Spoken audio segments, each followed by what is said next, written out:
Hey everybody, today we're doing an all AMD PC with the brand new Ryzen 5 and the brand new RX 580 in this crystal case, and I wanted to keep it pretty low budget so it comes in just under $1,000 and still look like a pretty great PC. So let's get into the parts.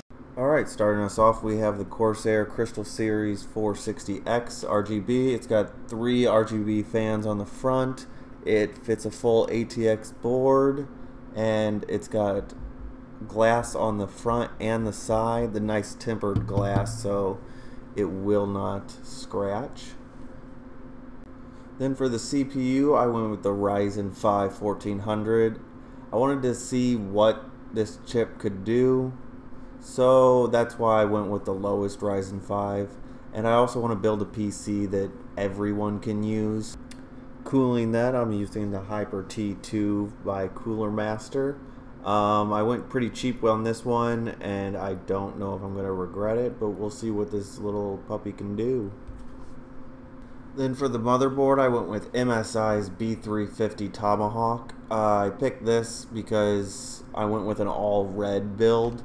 So it's got red backlit, and then on the back of the motherboard it has like a red strip along it. I thought it looked pretty cool. For the RAM, I went with G-Skill's Trident Z DDR4 3200.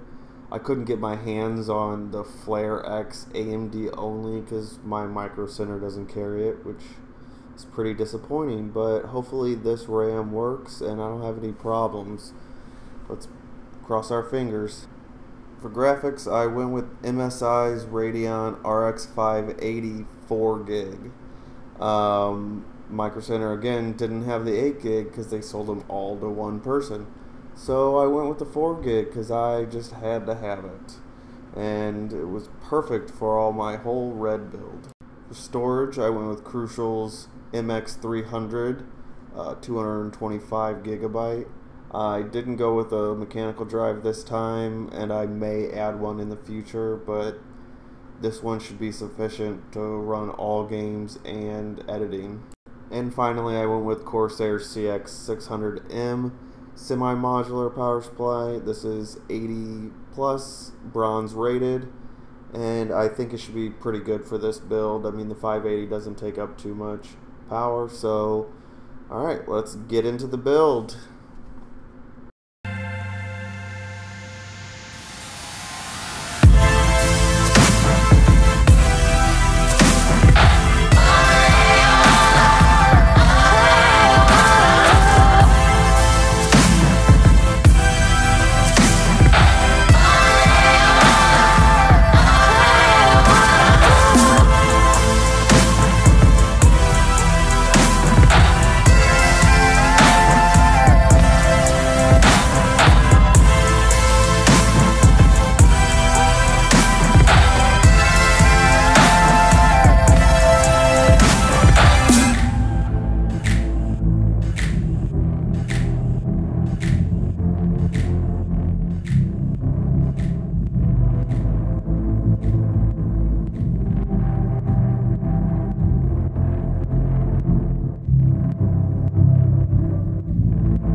Okay everybody, we are complete. I hope you enjoyed this video. I enjoyed building this PC, and all in all it was a pretty good build. The case was pretty good to work with. It had a lot of room for wiring and had no issues at all, so I recommend every part in this, and I will be doing a benchmark of this just to see how well it does, and I'll post a video. Alright, if you like this video, please subscribe and hit the like button. Thanks guys.